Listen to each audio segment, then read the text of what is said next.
9 mai 2026, peuple d'Afrique, recevez nos salutations comme d'habitude. La jeune française ordonne à ses mercenaires d'attaquer les cibles civiles. C'était déjà le cas, les attaques contre les usines et autres, et les champs qui étaient, les récoltes qui étaient brûlées. On nous avons assisté à tout ça. Mais cette fois-ci, elle a échoué sur les plans militaires, parce que leur attaque coordonnée. N'oubliez pas les terroristes mercenaires de la coalition franco-algérienne qui étaient venus attaquer les grandes villes du Mali, principalement les cœurs du pouvoir, espérant provoquer une crise interne, c'est-à-dire déstabiliser les institutions à partir de l'intérieur, provoquer un coup d'État, c'est-à-dire une pierre deux coups, des terroristes qui attaquent et des militaires peut-être qui vont se retourner les uns contre les autres. C'était ça le plan. Et les arrestations en cours vont dans ce sens. Mais ça n'a pas fonctionné. L'armée est restée unie, les peuples soudés derrière l'armée. Ils ont produit l'effet contraire. Même chose, on dirait qu'ils n'apprennent rien de leurs échecs. En Iran, ils avaient pensé qu'en éliminant les guides, que l'armée, les gardiens de la révolution, ça allait se retourner. Et ensuite, les populations allaient peut-être se révolter, de sorte que j'ai vu Benjamin Netanyahu lui-même appeler les populations iraniennes à se révolter. Donald Trump a fait la même chose, mais ces trucs-là, ça ne marche pas. Ça ne marche presque jamais. Ils n'apprennent pas des erreurs. Donc, ils ont espéré cela. C'est pourquoi leurs médias, juste avant cette opération, on a vu des faux débats ici. Un peu partout, en Afrique de l'Ouest, des faux débats. Tout ça, c'était pour préparer l'opinion à quelque chose. Depuis l'échec, ils ont compris quelque chose. Donc, ils ont essayé cela. C'était ça, le but. Donc, face à cet échec militaire, ils veulent se rabattre sur autre chose. Honte, déçus, humiliés. Qu'est-ce qu'ils font? Comme s'ils connaissaient même la honte. Ils disent maintenant, ils lancent un blocus autour de Bamako. Que rien ne va entrer dans Bamako. Nous avons dit, ah bon? Sur la rue de Sigasso, ils ont tenté ça d'abord quand vous sortez de Bamako. Vous dépassez Sanakroba, Dialakroba, vers Marako. Ils ont tenté quelque chose là-bas. L'armée a été les dégager là. Ensuite, ils ont tenté vers Wolesebou, l'armée les a délogés. Vers Kéléa, l'armée les a délogés. Au niveau des Faya, l'armée les a délogés. Sur la route de Guinée, l'armée allait les déloger. Il ne fallait pas les voir fuir, abandonnant souvent leurs chaussures. Donc quand l'armée repart, ils essaient de revenir pour terroriser les civils. C'est l'ordre que la jeune française a donné, la DGC. Qu'il faut attaquer même les bus civils. Mais j'ai dit, mais vous attaquez les bus, ce sont les civils. Vous échouez doublement dans ce que vous étiez en train d'orchestrer. Parce que nous avons vu une campagne médiatique pour essayer d'humaniser un peu, donner un visage un peu humain aux terroristes du Génime. Jusqu'à envoyer certains politiciens en mission dire c'est des gens qui sont fréquentables, on peut discuter avec eux, ils comprennent, ils ne sont plus terroristes et autres, mais seulement face à l'échec militaire. L'attitude qu'ils ont adoptée montre qu'en réalité, ils ont voulu porter juste un masque humain. Ce sont des monstres. Les populations civiles vont se souder davantage encore derrière nos forces de défense et de sécurité. Parce que c'est auprès de nos forces de défense et de sécurité que nos civils, les populations, ont l'air salis. Pas face à ces barbares qui disent tout, tcha, tout. C'est-à-dire, ils disent quelque chose le matin, à midi, ils font le contraire. Même chose que Donald Trump. Hein. Ils sont tous comme ça, Emmanuel Macron et autres là. Publiquement, on défend les droits de l'homme. Et nos valeurs là, ce sont les droits de l'homme. Mais dans les faits, ils envoient des mercenaires massacrer des femmes, des enfants, des populations civiles qui n'ont rien à voir. Mais résultat, le peuple est soudé derrière les autorités. Et notre nouveau chef d'état-major en place, le général de division, Élisée Jean Dao, il en a parlé. Il dit des bandits qui se promènent à 2, 4 tout au plus, allaient essayer de couper la route par-ci, par-là, pour intimider, terroriser les populations civiles. Que c'est l'une de ses missions aussi. Nous allons venir à bout de cela. C'est du terrorisme. purement et simplement. Pas plus, pas moins. Il n'y a pas une autre explication. Souvent, voilà, là où il n'y a pas l'armée, même aux États-Unis, l'armée ne peut pas être à chaque mètre carré. Ils surgissent quelque part, ils arrêtent un bus, ils font descendre les passagers et se mettent à brûler, à incendier. Ils filment ça, ils envoient l'image aux médias propagande de la jeune française. Et puis ils disent, voilà, bloqué de tout, mais en réalité, quand l'armée se pointe là, il fuit. Dans les baoulés, on vient de neutraliser plus de 100 terreaux. Plus de 100 terreaux. Ce n'est pas que l'armée qui les évite. Ils ont peur d'être neutralisés. Pourtant, ils ont géré, ils sont promenés. Dire partout que vraiment, ils sont, je ne sais pas, des fous. Ils disent, ils sont dans quoi? Que si ils meurent, ils vont aller au paradis. Ils ont 70 vierges qui les attendent là-bas. Je dis, c'est affaire des femmes. Donc, ils ont, je sais pas, 70 vierges qui les attendent là-bas. Ils sont dans de tels discours. Je dis, mais quand l'armée malienne se présente à vous pour vous faciliter ça, vous aurez vos femmes. Vous envoyez de l'autre côté et se mettre à fuir jusqu'à abandonner leurs chaussures, leurs sandales. Il dit, mais ça c'est triste, c'est de la manipulation. C'est des simples mercenaires qui ont été envoyés. Ils n'ont rien à voir presque avec aucune religion. C'est des fous, des farfelus. Des gens avidissants qui prennent des stupéfiants. Seulement, c'est en train de déconstruire un travail de la jeune française savamment orchestré depuis quelques années. Depuis que la jeune française a été expulsée du Mali, elle a cessé d'interdire, elle a cessé, pardonnez-nous, d'utiliser l'expression terroriste. Elle utilise dorénavant l'expression djihadiste. Donc la jeune française veut les présenter comme des fous, des religieux, des fanatiques religieux, et qui n'ont rien à voir peut-être avec le terrorisme, c'est peut-être leur courage. Ce n'est pas ça. Il y a une image qui a été construite petit à petit. Sinon, quand la jeune française était là, on les appelait tous des terroristes. Mais depuis que la jeune française a été expulsée, les médias français les traitent dorénavant de simples djihadistes. Et à l'époque, nous avions déjà alerté. Mais seulement, ce narratif ne tient plus debout. Pourquoi? Regardez quand ils sont allés attaquer les domiciles du ministre de la Défense.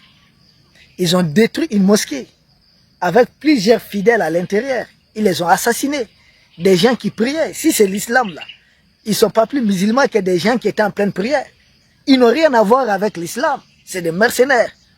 Ils ont assassiné des gens en pleine prière. Une mosquée, tout musulman se doit de respecter au moins une mosquée. Ils ont bombardé la mosquée, détruit la mosquée.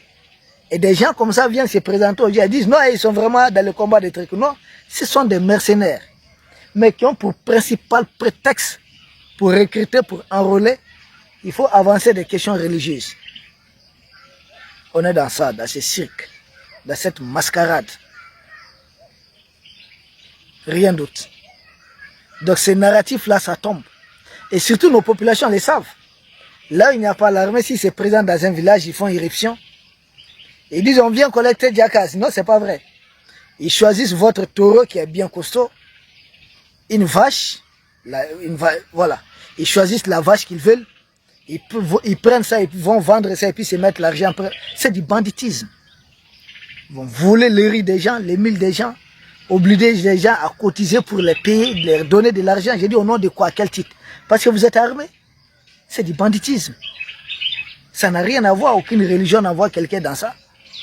Et vous partez dans des villages où il y a des mosquées. Donc leur narratif des djihad. Et puis, toutes les religions révélées interdisent au moins à certains bandits de prendre la femme, l'adultère, de prendre la femme d'autrui.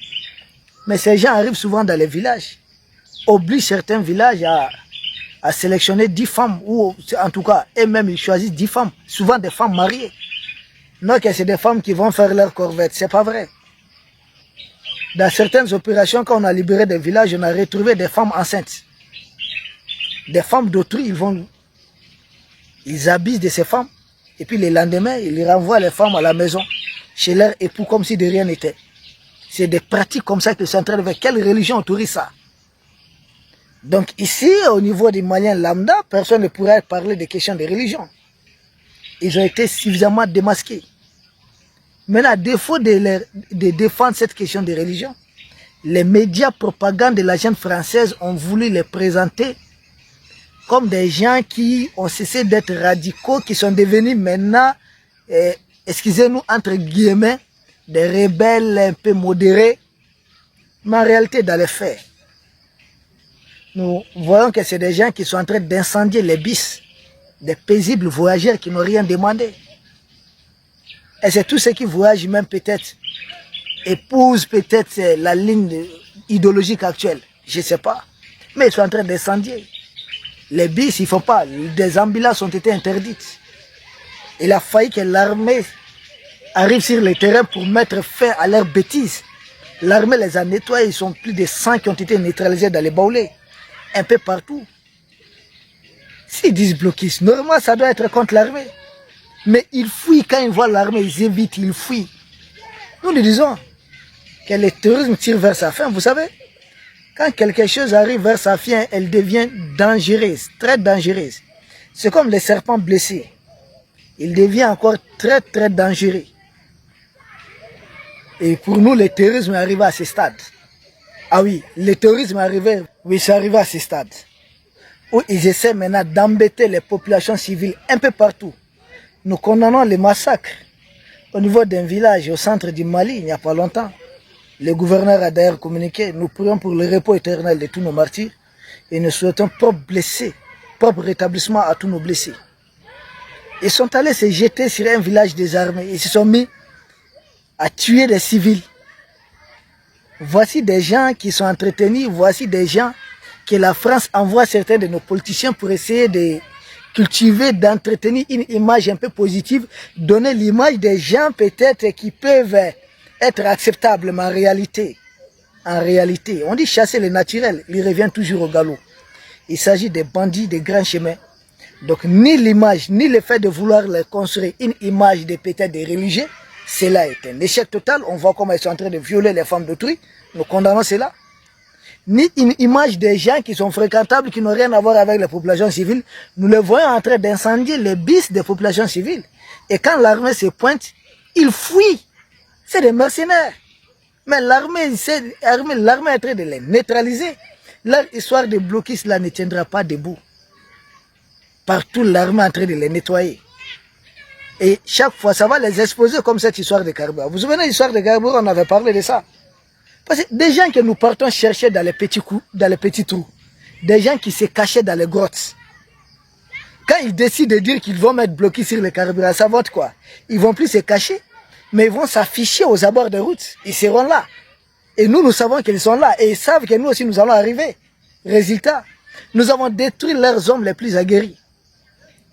Et c'est pourquoi, histoire de blocus de carburant, ils ont mis fin à ça, sans que personne demande quoi que ce soit, négocie quoi que ce soit. Tout ce que vous allez attendre, c'est de la manipulation. Ils essaient, même l'autre jour, quand l'armée est allée chercher nos carburants, ils étaient là aux abords de la route. Mais dès qu'ils ont appris que l'armée arrive là, même dans leur fuite là, les vecteurs aériens ont pu neutraliser certains d'entre eux. Bon, nous sommes en train de nous retrouver dans les mêmes cas de figure. Ils disent blocus, c'est des gens qui vont venir s'exposer aux abords de route. Et ils savent que notre armée va arriver. Et seulement nous allons arriver et puis nous allons les détruire. Ils seront neutralisés. Ils sont en train de se mentir. Blocus avec quel effectif? Un pays comme le Mali. 1 241 238 km². 2 fois la jeune française. Ce n'est pas quelques individus à bord de motos qui vont venir bloquer. Ils peuvent nous embêter par endroits, par-ci, par-là, un moment. Mais chaque fois, ils vont perdre d'hommes. Et nous avons vu lors des dernières attaques coordonnées, ils ont mobilisé beaucoup plus de femmes et des enfants. Ça montre qu'ils sont totalement en manque d'effectifs. Et jusqu'à quand ils vont continuer maintenant à nous livrer certains d'entre eux aux abords des routes, et puis notre armée va continuer de faire le boulot tranquillement. Seulement c'est du banditisme. Mais qui est derrière? Pourquoi moi je ne parle jamais des terreurs du génie en tant que... Ce sont des missionnaires. Qui donne l'ordre? Qui en est le commanditaire? C'est la jeune française qui commande. C'est Macron qui valide au niveau de la DGSE. Voilà, procédez comme ça, faites ceci. Vous avez échoué peut-être à voilà, provoquer un coup d'État, vous avez échoué dans ça. Nos institutions sont stables. Et notre peuple est déterminé à témoigner la grande mobilisation du jour pour apporter tout le soutien à nos autorités. Le peuple d'Afrique, le peuple malien reste très mobilisé, très soudé. Des opérations continuent, qui dalent un peu partout. Les opérations sont en cours. Nous vous remercions et nous espérons vous retrouver demain pour un autre sujet au sommet de l'actualité. Merci.